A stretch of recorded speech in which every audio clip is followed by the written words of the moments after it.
Xavier Becerra, President Biden's nominee to head the Department of Health and Human Services, had his first hearing before the Senate Help Committee earlier today, during which he avoided answering questions on his support for partial birth abortion, taxpayer funding of abortion, and the removal of safety regulations on chemical abortions, which are now being pushed big time by Planned Parenthood.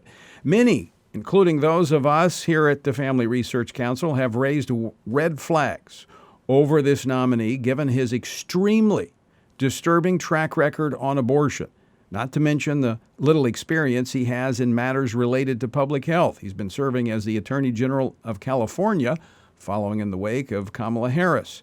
Well, join me now to talk about Biden's extreme pro-abortion nominee and also on his efforts to protect conscience rights in America is U.S. Senator James Lankford of Oklahoma, who is on the committee that Becerra will testify before tomorrow. Senator, welcome back to the program.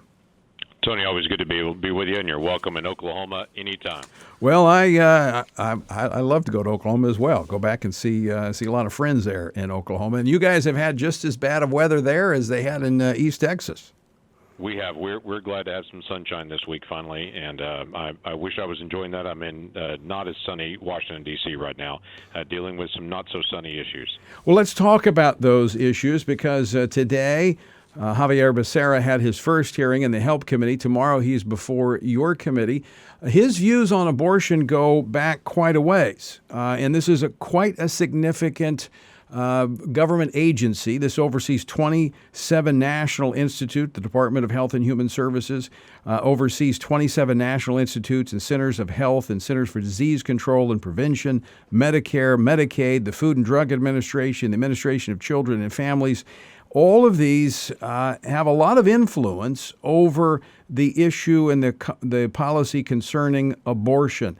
So we should pay very close attention to this individual. Yeah, we should pay very close attention to all the nominees that are coming through, but especially something like this. Xavier Becerra is clearly not a healthcare professional. Traditionally in this role, it'd be someone who's been in healthcare administration or a physician or a scientist. We're in the middle of a pandemic, and you would think the group that's going to oversee the pandemic response and all that's going to happen would be somebody with a science or healthcare background, but instead, President Biden has selected an attorney that seems to be his only criteria, and his only main qualification on this is he has been very outspoken on support of abortion, and not just supporting the existence of abortion, but the promotion of abortion. He has a very different background that he has pushed in California, for instance, to require pro-life centers to have a poster on the wall that tells people in a pro-life center where they could go get an abortion instead. That's not someone that's trying to protect abortion's existence. That's someone who's trying to promote abortion as an industry. This is a very radical perspective on abortion, whether it be partial birth abortion that he supports all the way through to actually promoting abortion to individuals that are seeking to actually adopt their child instead. So this is not someone that I would look at if you're doing a search on a LinkedIn search for someone who'd be a perfect match to be in health and human services. He wouldn't even show up because he has no healthcare background and experience. He may be qualified to be something like an attorney general, but definitely not leading something like health and human services. Well, I mean, he has some experience. He's been suing hospitals and forcing healthcare entities to provide abortion against federal law. So he's got some experience there, but not in terms of overseeing the delivering of healthcare services. So why then, Senator Lankford, did the Biden administration select him to head up an agency that has a $1.3 trillion annual budget, which is, the Department of Defense is only $700 billion. It's a huge government entity. Why? Why was he selected? Yeah, the only reason he was selected was because of his outspoken support for abortion. This was a hat tip to the left and the most progressive elements of the president's party to be able to say, I'm going to be the most pro-abortion president ever.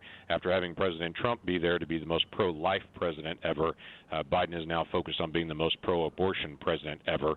When he stepped in literally in his first week in office and started saying, I want to take out Hyde protections so that federal dollars can flow to abortion. I want to start allowing federal tax dollars to be used overseas to promote and provide abortion. He aggressively started in his very first week with announcing Xavier Becerra to be his nominee for HHS and to be able to promote in every way that he can, trying to push abortion. He is trying to be the exact opposite of President Trump, who was supportive of life. And so it is a frightening shift for us as a nation. I want to underscore that aspect, Senator Lankford, because when he served as Attorney General of California, it wasn't just the fact that he, supported abortion there in his state. As the Attorney General, he sued other states that had pro-life laws. He was aggressively taking the pro-abortion agenda and going after other states that had pro-life laws. That's correct. Yeah, Mississippi, multiple other states. The Attorney General in California was actively working to promote abortion around the country, and also doing the opposite of trying to be able to protect entities. For instance, when the Planned Parenthood videos came out showing the abhorrent actions of Planned Parenthood actually selling the body parts of children, instead of actually going for those that were selling the body parts of children, he immediately filed suit against the individuals that actually exposed it. So he went after the whistleblowers instead of going after those that were selling the body parts. He is actively pursued trying to be able to not enforce conscience protections, where HHS in the past actually had to reach into California and to say, we're going to cut off your funds if you don't allow conscience protections for healthcare professionals. Becerra was fighting against that. So again, there's a lot of difference between pro-life and pro-abortion, but he is not just pro-abortion existing. He is trying to expand abortion in America. Well, and he, went all the way to the Supreme Court, taking a baton toss from then Attorney General Kamala Harris when she was elected to the Senate. He came in, she's now vice president, he came in as Attorney General with the case of the National Institute of Family and Life Advocates. I think you made references earlier, where they were forcing a message, forcing pro-life clinics to promote abortion. That went all the way to the Supreme Court, and he lost. And should have lost. That's a basic free speech right, and a right for an individual not to have someone require them to speak. There's an issue with free speech. One is I can say what I choose to say, but I also don't have to say something I don't agree with. Xavier Becerra and before him Kamala Harris were actively pushing to say we want to require pro-life entities to actually promote abortion instead. And that is a chilling thing for a government to be able to step in this case a state, to step in and try to require that. But it's a loyalty test to the pro-abortion industry, and that's why I think that Biden actually selected Xavier Becerra. Senator, I think, for an attorney general of a state to take a case like that all the way to the Supreme Court, and of course lose because, as you said, he should have lost because it was a blatant abuse of attack on the First Amendment. That tells you a lot, I believe, about the individual. Now, he could argue he was representing the state, but doing so cheerfully. I think he was eagerly, aggressively doing it. And I think it reflects where he's coming from and what he would do as Secretary of Health and Human Services. Yeah, I think it's the most difficult thing to me is he sees a human service as the taking of life. And I want to believe that the person who leads Health and Human Services is actually helping humans receive services rather than taking the human life. I'm proud to be able to say I believe all children are valuable. For whatever reason, he believes only some children are valuable, and I'm glad to be able to stand on the side of life. Extremely good point. I would just add to that Mr. Becerra equates abortion with health care, and we've been very clear to distinguish between abortion and health care. Abortion is not health care. It is the taking of a life. That's not health care. Right. Protecting life is one thing. Taking life is something totally different. That's why I've spoken out so much on conscience protections. I have a bill actually trying to be able to push this basic issue of conscience protections, which is already in federal law now, but it only actually works if the government actually engages to protect. So if you're an individual and a healthcare provider, you've told your hospital, hey, I got into healthcare to be able to protect life and save life. I don't want to take life in an abortion.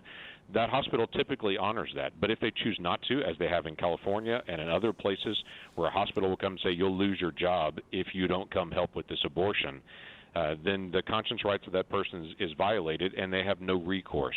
So I'm basically trying to be able to give some recourse to the individual to say that they can actually file suit against their hospital for a violation of their rights, of their basic conscience protections. This should be an easy thing to do. Why would you compel someone who got into health care to save life to take life if they believe and understand the basics of the science of that child. And so we're trying to be able to encourage that bill to be able to work through and to be able to say to all of my colleagues, Republican and Democrat alike, why can't we at least agree to be able to honor the basic rights and conscience of individuals? Yeah, and that is Senate Bill 183. How can people weigh in with their senators, or can they help you in getting this bill to move forward? Absolutely, they can. They can let their own senators know that, hey, there's a bill out there that protects the conscience rights of healthcare providers, and should be a common sense bill that if someone notifies their hospital or healthcare provider, hey, I don't want to take life, I want to help save life, that should be honored, and that just should not be a partisan issue. And so no matter what their perspective is on abortion, as a senator, at least they shouldn't try to compel someone to do something that they know violates their own conscience. For a nation that proudly talks about the freedom of faith and religion, this should be something we should all be able to stand for. I absolutely agree. And Senator, my concern, if we don't have those protections, there will be some who will not go into health care, whose heart is to serve and help, and they will be redirected elsewhere and will all be the worse off for it. That's entirely likely, and so this is a way to be able to stand up for not only current health care, but the future of health care. Absolutely. Senator James Lankford, as always, my friend, thanks so much for joining us. Glad to be able to do it, Tony. Thanks for standing up.